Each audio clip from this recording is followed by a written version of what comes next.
Oke, halo, assalamualaikum warahmatullahi wabarakatuh, teman-teman semuanya. Balik lagi di channel YouTube aku, Mira Channel, sekarang namanya. Em, aduh, udah lama banget nggak ngomong di kamera, jadi agak-agak ngeblank gitu. Dan hari ini aku udah siapin beberapa catatan di sini yang mau aku bahas tentang materi seperti di thumbnailnya ya. Aku akan bahas soal kenapa sih Rivanol sama alkohol itu tidak disarankan untuk digunakan lagi. Nah, sebelum ke situ, aku mau cerita dulu. Mungkin ada teman-teman yang awal-awal aku konten tentang PMR, tentang anak-anak SMA yang di PMR, Penstra dan lain-lain. Aku masih ingat banget videonya, dan tadi aku sempat nonton dulu sebentar ya. Oh ya, BTW, sorry to say kalau misalkan suara aku nggak bagus, kurang bagus, karena ini tuh posisinya malam dan mama aku tuh udah masuk kamar, udah mau tidur gitu, jadi aku agak-agak nggak enak gitu ngomongnya kalau keras-keras ya. Tapi semoga terdengar ya teman-teman, di perangkatnya teman-teman gitu. Sebelum aku membahas tentang materi-materi yang akan aku sampaikan seperti yang di judul, aku juga mau membahas tentang beberapa tahun ini gitu, 2 atau 3 tahun ke belakang inilah, apa sih yang terjadi sama aku sampai aku berhenti konten, sampai aku nggak bikin video lagi. Terus aku juga mungkin hanya aktif di beberapa platform, IG pun aku nggak terlalu aktif. Jadi emang bener-bener kayak udah gitu. Dan aku pertama-tama aku mau bercerita dulu, karena waktu terakhir itu aku ngonten di sebuah sekolah SMK. Aku udah nggak di situ, aku sudah non aktif dari sekolah tersebut, dan sekarang sudah digantikan sama orang yang lebih baik. Alhamdulillah, mudah-mudahan sih lebih baik daripada aku ya, dan kayaknya sih memang lebih baik daripada aku gitu.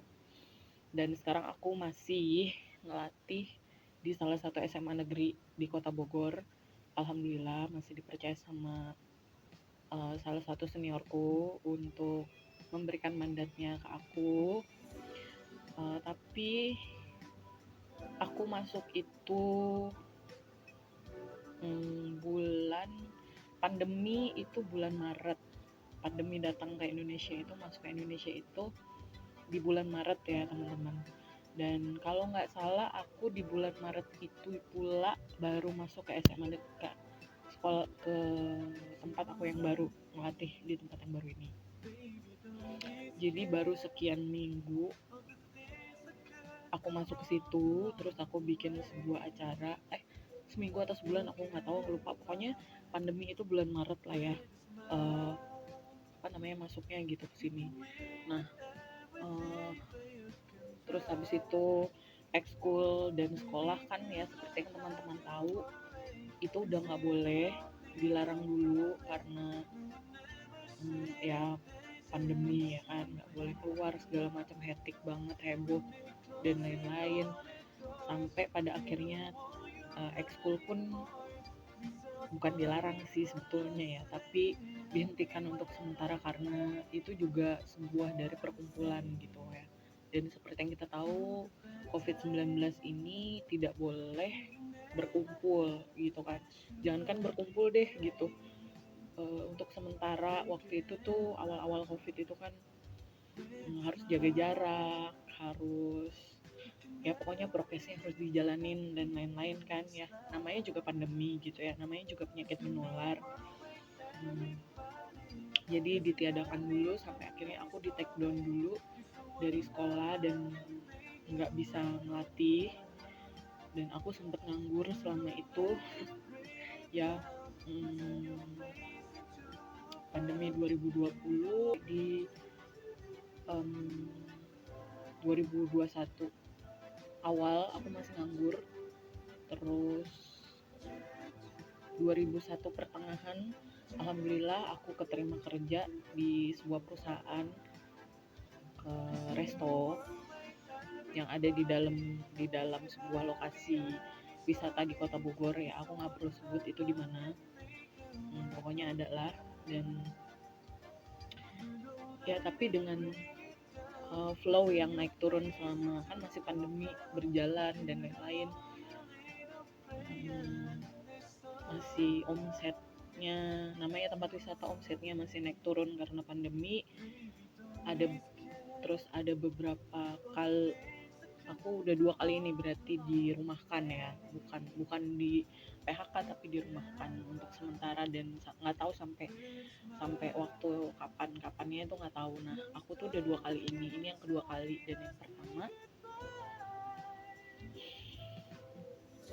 cukup lama, 1 bulan aku dirumahkan, terus aku sempat balik lagi ke tempat itu setelah 3 atau 4 hari, H plus 3 atau H plus 4 gitu, aku lupa. Pokoknya setelah H plus 4 atau H plus 3 setelah lebaran itu aku baru balik lagi ke tempat tersebut.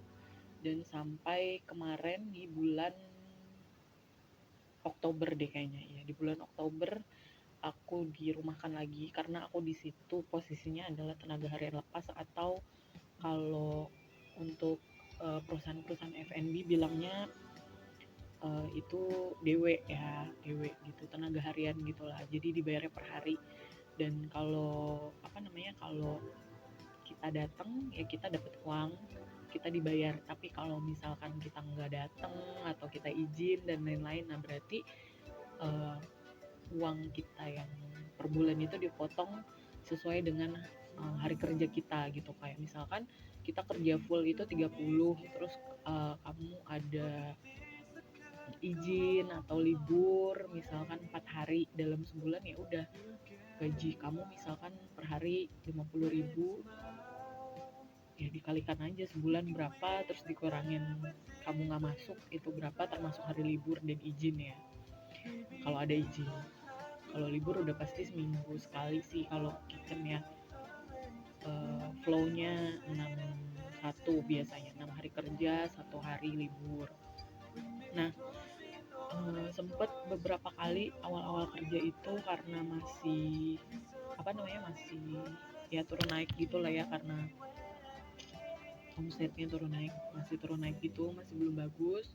Itu sempat beberapa kali aku liburnya tuh ada 2 kali, ada 3 kali gitu. Jadi cuman flow kerjanya cuman 4 hari kerja, 3 hari libur, ada yang 5-2 kayak gitu loh. Ya you know lah, mungkin buat sebagian teman-teman di sini yang nonton sekarang mungkin paham, untuk THL itu tidak punya kekuatan apa-apa ya. Jadi kalau ya ada yang miss di omset dan lain-lain, ya harus siap, konsekuensinya adalah harus siap dirumahkan sewaktu-waktu dan dipanggil lagi sewaktu-waktu gitu ya. Cuman aku di sini merasa yang untuk yang kedua kali ini aku ngerasa lumayan capek sih, kayak lu udah mulai menyesuaikan lagi dengan, walaupun dengan di tempat yang sama, tapi kan pasti harus menyesuaikan diri lagi dan lain-lain. Itu sih mulai capek, aku ngerasa mulai capek. Dan akhirnya aku mutusin buat ya udahlah gitu ya, aku nyari lagi karena aku juga ada sesuatu target yang harus aku kejar gitu ya. Aku nggak perlu buka di sini apa yang aku kejar. Itu lumayan bikin aku ngedown. Terus sebelum kerja di sini itu aku sempet kena tipu guys, dari lamaran kerja. Nanti juga aku akan coba bagiin video tips and triknya ya, walaupun aku juga belum tahu-tahu amat sih. Maksudnya ini pengalaman pertama aku yang bener-bener bikin aku nyeseknya, dan sampai ya nyesek lah, sampai muanya tuh kayak berasa hari itu masalahnya bener-bener tumpah di pundakku semua gitu. Terus ada seseorang yang memang ngebantu aku gitu, dan aduh pengen nangis. Tapi nggak boleh nangis karena ini konten pertama aku lagi setelah beberapa tahun. Pokoknya aku mau cerita, dia nih bukan dari keluargaku, tapi dia udah seperti keluarga aku. Mereka semua, mereka itu udah seperti keluarga aku ya. Salah satu dari mereka ngasih bantuan, support my finansial ketika itu ya, karena semua uangku, bahkan bukan uangku aja tapi uang mamaku juga kekuras untuk itu ya. Padahal itu tabungannya mamaku untuk bayar kontrakan rumah ini. Ya udahlah, aku nggak mau inget-inget itu lagi ya guys. Cuman aku di sini mau memotivasi teman-teman untuk tetap berbuat baik. Apapun yang terjadi, apapun yang sedang terjadi sama diri kalian, tetap positive thinking, tetap berbuat baik. Karena percaya deh gitu, kalau kalian berbuat baik tanpa ada niatan apapun, tetap positive thinking, positive vibes ke orang-orang di sekitar kalian, gue percaya kalau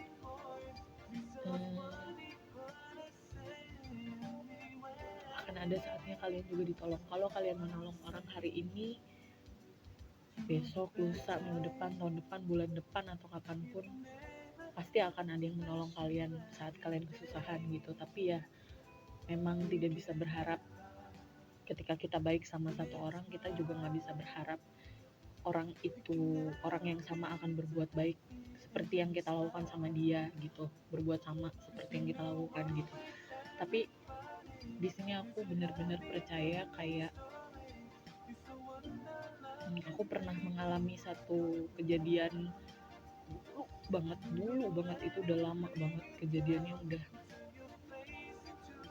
awal-awal, berarti tahun 2014 atau 2015, awal-awal aku di KSR. Ya mungkin sebagian teman-teman dekat aku atau adik-adik PMR aku yang dulu aku ngelatih mungkin udah pernah denger cerita motivasi ini sih sebenarnya gitu. Mungkin akan aku ceritakan di video selanjutnya atau lain kesempatan ya guys. Jadi intinya aku kena tipu sebelum kerja di salah satu tempat wisata ini. Jauh bolak-balik Bogor Bekasi hanya untuk ditipu guys. Konyol sih, kayak apa ya, waktu itu aku tuh ngerasa bodoh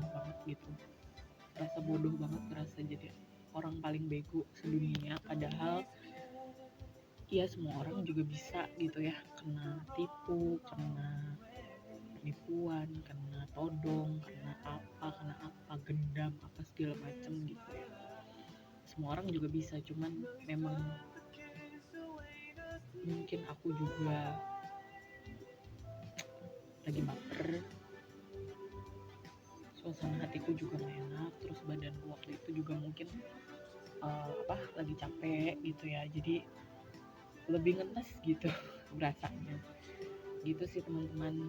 Aku sih cuma mau motivasi itu aja sama teman-teman kali ini, jangan bosan berbuat baik, jangan pernah berhenti. Kalau emang kalian udah berbuat baik sekarang sama orang, sama sekitar kalian, please jangan berhenti berbuat baik, karena pasti ada bayarannya. Semua di dunia ini tuh pasti ada bayarannya, mau itu baik, mau itu buruk, pasti ada aja bayarannya gitu.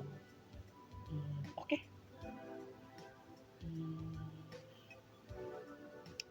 Dan apa ya, beberapa tahun ini memang mental mentalku memang lumayan ya diserang terus gitu.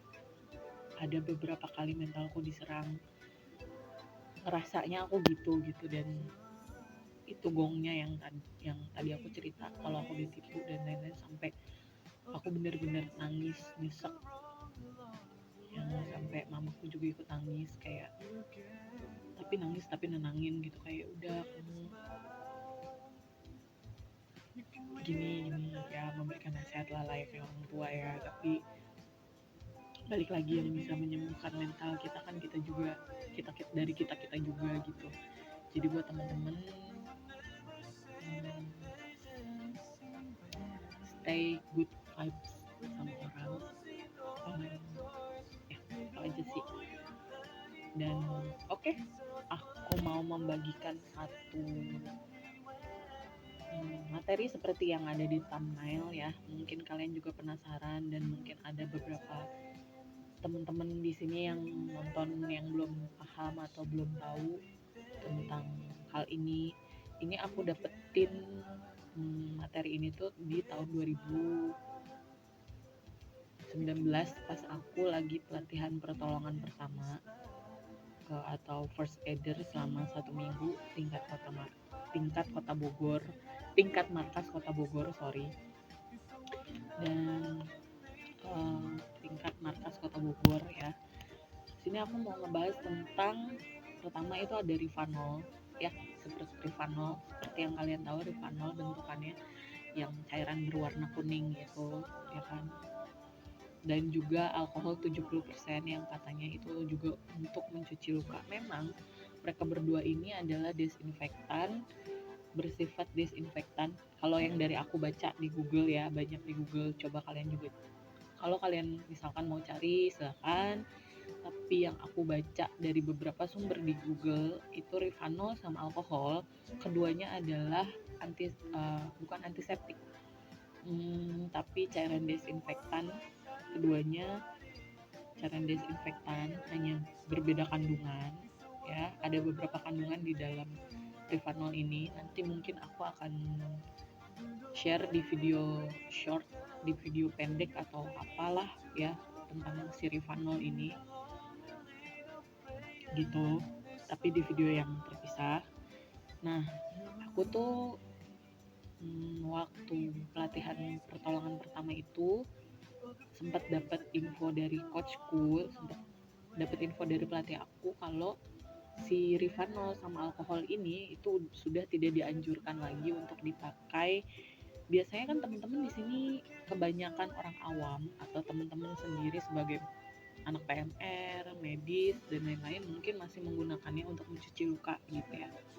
Mungkin kalau untuk alkohol, aku rasa udah banyak banget orang yang tidak menggunakan itu pada luka terbuka gitu. Ya pada luka lah ya, pada permukaan kulit gitu ya. Tapi kalau untuk Rivanol ini, aku pun waktu tahun 2019 itu termasuk baru juga ngedenger kalau ternyata itu sudah tidak boleh digunakan gitu ya. Dan sependek ingetan aku waktu itu, aku nanya sama pelatihku kenapa Rivanol sudah tidak digunakan atau sudah tidak disarankan lagi. Itu karena dia mengandung pigmentasi warna kuning yang kalau dia kena kulit itu si pigmentasinya itu bisa tertinggal di kulit entah itu berapa lama ya, tapi pokoknya lama banget gitu, dan dia susah hilang. Nah, si pigmentasi inilah yang katanya pelatihku itu bisa menyebabkan karena dia berwarna mungkin ya, jadi dia ada pewarnanya di situ dan mungkin bisa merangsang si kulit, entah bagaimana itu bisa memicu kanker kulit kalau digunakannya terlalu banyak atau terlalu sering. Karena kan biasanya si Rivanol ini juga mungkin teman-teman awam dan termasuk aku dulu ya kan, aku nggak bilang kalau aku bener guys, aku dulu juga sebelum ada ini aku mengompres luka dan bengkak memakai Rivanol guys ya, pakai Rivanol sama kayak kalian sama. Tapi semenjak aku dapat info ini, aku udah nggak pernah si Rivanol di rumahku tuh udah aku buang, alkohol udah aku buang juga. Tapi sebenarnya kalau alkohol masih butuh sih kalau aku untuk nyuci alat, kayak karena aku punya tensi, aku punya stetoskop, aku punya gunting kasa gitu ya, aku masih butuh untuk cuci mereka gitu. Tapi ya udah nggak ada, ya udah pakai alcohol swipe aja, yang tisu alkohol itu. Aku pakainya itu, sorry guys. Nah, itu sih. Terus aku juga tadi mencoba nyari, sebenarnya sebelum aku bikin video ini aku coba nyari di Google, aku coba googling, dari mana sih sumbernya warna kuning ini. Ternyata dia memang hampir mirip kandungannya dengan betadine atau povidone iodine ya, mirip dengan povidone iodine. Jadi semua yang mengandung zat povidone iodine itu pasti ada warna kuningnya atau kecoklatan gitu. Dan sirifanol ini salah satunya. Tapi ternyata rifanol tidak boleh digunakan, dan si cairan antiseptik si betadine itu pun juga digunakannya jangan langsung di luka, teman-teman, ternyata ya. Kalau ada luka terbuka itu apalagi besar, itu jangan digunakan di pas tengah-tengah lukanya gitu ya. Pas kan misalkan tengah-tengah luka nih gitu ya, ini tengah-tengah lukanya nih, terus dikasihin betadine di situ gitu. Nah itu sebenarnya juga tidak dianjurkan, karena itu juga menyebabkan rasa sakit, perih, panas, terbakar yang sangat-sangat ya gitu. Walaupun tidak separah alkohol sih gitu ya. Itu jadi kalau si betadine itu atau cairan antiseptik itu yang kalian kenal, itu baiknya digunakan di pinggiran lukanya aja, supaya kan dia fungsinya kan desinfektan, antiseptik juga, jadi dia itu bisa mencegah kuman atau minimal mencegah debu yang masuk untuk terkontaminasi dengan si luka gitu ya. Kalaupun ada debu misalkan dari luar yang mau masuk nih ke ke lukanya gitu ya, dia udah terkena si antiseptik ini dulu gitu. Jadi si bakteri atau kuman atau apanya tuh sudah hilang gitu ya.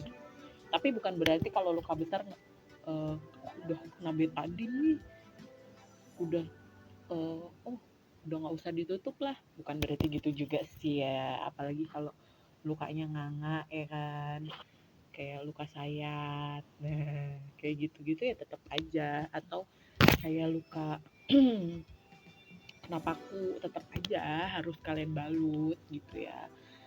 Tetap aja harus kalian balut, tetap harus kalian tutup gitu ya selukanya. Jadi jangan salah paham ya guys gitu. Terus untuk alkohol, jadi jelas ya guys ya, untuk yang rifanol ini ya, aku juga nggak nemu sih di Google tadi kenapa nggak boleh gitu ya. Apakah ini hanya pernyataan pelatihku atau gimana? Nanti kalau misalkan ada perkembangan tentang penyebab ketidakbolehannya si rifanol ini akan aku share lagi ke kalian. Tapi kalau kalian di rumah ada yang tahu atau ada yang paham tentang si rifanol ini kenapa tidak dianjurkan lagi untuk mencuci luka, tolong komen ya guys ya, di kolom komen ya. Tolong komen, please komen, bantu aku, karena aku juga pengen belajar nih gitu. Aku masih banyak pengen belajarnya nih gitu, apalagi tentang dunia medis, tentang dunia kuliner ya. Pokoknya nanti kita kulineran di mana ya pokoknya itu. Aduh random banget ya, karena udah lama nih jadi random. Lanjut aja ya, lanjut ke alkohol nih. Why alkohol kan bisa bisa dipakai untuk nyuci luka kayak gitu. Dia kan kalau lukanya kotor apa bla bla bla. Stop, kau mencuri hati enggak guys. Aduh ini lagunya ya. Si alkohol ini yang 70% itu, atau alkohol apapun lah sejenisnya, mau itu alkohol yang biasa untuk diminum, tetap ada alkoholnya ya guys. Aku tidak menganjurkan untuk minum alkohol, sorry. Tapi maksud aku memberitahu bahwa itu juga alkohol dan kandungannya sama gitu ya. Ini memberikan efek menyakitkan, terasa panas, terbakar pada luka terbuka terutama ya. Bahkan untuk sebagian orang Bahkan untuk sebagian orang yang sensitif sama kandungan alkohol, ini tuh akan memberikan efek yang lebih parah gitu, bisa berupa kecemasan yang lebay gitu kan, rasa cemas sampai berasa mau mati gitu rasanya, padahal mah cuman ditetesin alkohol doang gitu. Atau kadang kalian suka ngebanjurin, ayo ngaku suka dibanjur ya, jelas.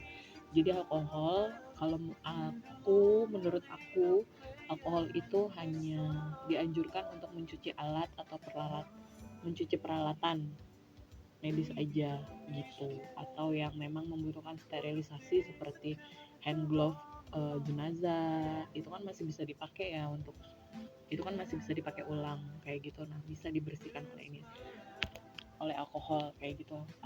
Nasal kanul, masker oksigen gitu, nasal kanul, selang oksigen ya, nasal kanul tuh. Terus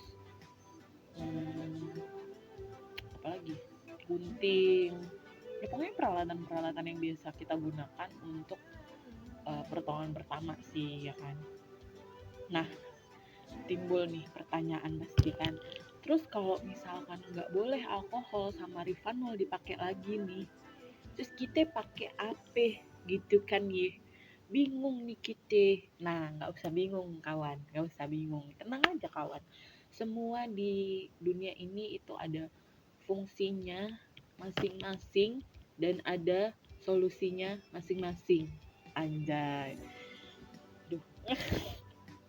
Nah, kita bisa pakai ini agak mahal sih, agak pricey sih ya sebenarnya, kalau cuman untuk uh, kita bawa kita kita nyetok sendiri, kita punya perlengkapan obat-obatan, agak pricey sih kalau bukan karena kebutuhan ya gitu.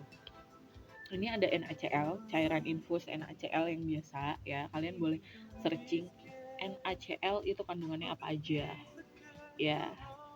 Mungkin nanti di next video aku akan ngebahas kandungan sirifanol dan NaCl ini ya. Itu untuk nyuci luka bisa, jadi bukan cuma untuk ngasih IV atau infus aja, tapi itu juga untuk nyuci luka. Untuk nyuci alat juga sebetulnya bisa untuk mensterilisasi, cuman memang dia kalau untuk alat kayaknya agak kurang ya gitu, masih mending alkohol aja say kalau untuk nyuci alat ya. Ini diperuntukkan untuk mencuci luka aja, terutama luka-luka yang menganga kayak gitu, kayak misalkan luka sayat, luka bacok kayak gitu gitulah, pokoknya luka-luka yang memang perdarahan, luka terbuka lah ya. Terus selain NaCl, kak kan nggak kok kakak nggak apa juga sih, Mir, kan nggak mungkin nih gitu kita kemana-mana, kayak misalkan gue kan kerja di kantor, masa iya gue bawa NaCl di tas gue, sementara tas gue itu tas cantik yang nggak bisa tuh diisi berat-berat kayak gitu. Kira-kira apa sih yang bisa? Air mengalir guys, air mengalir, ada keran, ada air bersih, pakai ya. Tapi jangan diambilnya, jangan pokoknya harus mengalir, entah itu dari gelas, entah itu dari botol air mineral, entah itu dari kerannya langsung. Cuma satu catatannya, harus bersih ya guys, harus bersih. Nggak boleh kayak oh ada keran loh terus isinya sirup. Nah, kalau sirup kan buat diminum ya, bukan buat kayak begitu-gituan gitu ya. Nggak gitu juga konsepnya kakak gitu ya. Ya pokoknya air mengalir bersih itu udah cukup, kita bersihin, kita alirin si lukanya supaya kotoran-kotoran dan debu-debunya itu sedikit luruh lah ya. Baru kita kasih betadine di pinggiran lukanya, baru kita balut kalau memang besar. Kalau kecil kayak kena jarum mah it's okay lah ya, nggak usah ditutup juga nggak apa-apa ya kan, kecuali kalau jarumnya ada 1000 jarum di tempat yang sama. Oke, segitu aja guys. Nanti kalau misalkan ada perkembangan tentang sirifanol ini tadi, gue akan share lagi beserta dengan kandungan-kandungannya termasuk si NaCl ini. Oke, mungkin kalau air mengalir mah ya kayaknya gampang ya didapetin gitu. Jadi kalian nggak perlu bawa-bawa apalah di tas kalian yang segede upil itu ya kan. Karena kalau gue tas tuh ya lumayan sih, lumayan agak besar sih gitu. Oke, segitu aja ya teman-teman ya. Terima kasih untuk hari ini udah mau nonton video aku. Aku mau promosi tapi malu karena udah lama. Ya udah. Oke, karena udah mati-mati nih, udah setengah jam ya. Jadi terima kasih sekali lagi hari ini sudah mau gabung dan menonton konten aku yang mungkin kurang berfaedah ini dan masih sepi menyepi ya kan. BTW ini aku di ruang sebelah ruang tamu, di kamar kecil ini. Mungkin aku akan sering konten di sini. Mohon maaf ya kalau di belakang agak-agak berantakan dan backgroundnya belum jelas gitu. Mohon dimaklumi karena aku juga baru mulai lagi setelah sekian tahun. Dan ya, jangan lupa subscribe, like, comment, and jangan lupa nyalain loncengnya. Oke, buat teman-teman yang buat teman-teman relawan, stay safe, stay healthy, tabah sampai akhir karena akhir-akhir ini lagi banyak banget bencana, lagi banyak banget kehebohan ya kan. Dan ini udah seminggu berlalu dari bencana gempa Cianjur dengan 5,6 magnitudo ya. Aku nggak tahu ini kapan tayangnya si video aku yang hari ini tapi aku mau mengucapkan berbelasungkawa yang sebesar-besarnya dan sedalam-dalamnya kepada keluarga korban. Semoga amal ibadah korban diterima di sisinya, dan semoga yang ditinggalkan selalu diberikan ketabahan, selalu diberikan kesehatan, selalu diberikan mental yang baik dan fisik yang baik juga, supaya bisa tetap menjalani hidup ke depannya dan menata kembali kehidupan kita semua yang ada di sini. Jadi ya, bye bye. Terima kasih. Assalamualaikum warahmatullahi wabarakatuh. Dapetin notifikasi, jangan lupa subscribe, jangan lupa like, and share di sosmed yang kamu punya. See you next time and see you next video. Have fun semua, stay safe, stay healthy, and ya, bye-bye. Assalamualaikum warahmatullahi wabarakatuh, guys.